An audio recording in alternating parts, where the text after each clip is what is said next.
America అధ్యక్షుడు Donald Trump ఏడాది ప్రతిష్టాత్మకమైన నోబెల్ శాంతి బహుమతి గెలుచుకోవాలన్న ఆశలు గల్లంతయ్యాయి. పలు యుద్ధాలు ఆపి ప్రపంచ శాంతి కోసం కృషి చేశానని ట్రంప్ బలంగా వాదించినప్పటికీ ఈసారి నోబెల్ కమిటీ ఆయన పేరు పరిగణలోకి తీసుకోలేదు.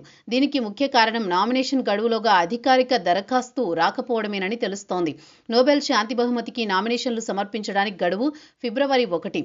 ఈ గడువు ముగిసేలోపు ట్రంప్ పేరుతో ఎటువంటి అధికారిక నామినేషన్ కూడా కమిటీకి చేరకపోవడంతో ఆయన పేరుని ఏడాది జాబితా నుంచే తప్పించారు.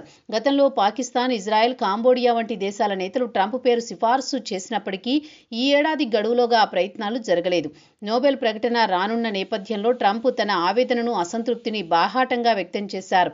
ముఖ్యంగా మాజీ అధ్యక్షుడు బరాక్ ఒబామాకు నోబెల్ దక్కడంపై డొనాల్డ్ ట్రంప్ తీవ్ర అభ్యంతరం వ్యక్తం చేశారు. నేను ప్రపంచవ్యాప్తంగా 8 యుద్ధాలు ఆపడంలో విజయం సాధించాను, గాజాలో శాంతి నెలకొల్పడానికి కృషి చేశాను, అయినా నా కృషిని గుర్తించడం లేదు. ఒబామా ఏం చేయకుండానే ఈ అవార్డు పొందారు, ఎందుకు ఇచ్చారో అతనికి కూడా తెలియదు. ఏమీ చేయకుండా ఆయన అమెరికాను నాశనం చేసినందుకు ఈ బహుమతి ఇచ్చారని ట్రంప్ ఆరోపించారు. ఒబామా 2009లో అణ్వాయుధ నిరోధక చర్యలు, అంతర్జాతీయ సహకారం కోసం చేసిన కృషికి గుర్తింపుగా నోబెల్ బహుమతి గెలుచుకున్నారు.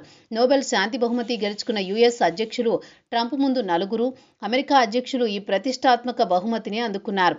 థియోడర్ రూజ్వెల్ట్ రస్సో జపాన్ యుద్ధాన్ని ఆపినందుకు, Woodrow Wilson League of Nations స్థాపనకు కృషి చేసినందుకు, జిమ్మీ కార్టర్ మానవ హక్కుల పరిరక్షణ, అంతర్జాతీయ శాంతి ప్రయత్నాలకు, బరాక్ ఒబామా అణ్వాయుధాలను అరికట్టేందుకు చేసిన కృషికి.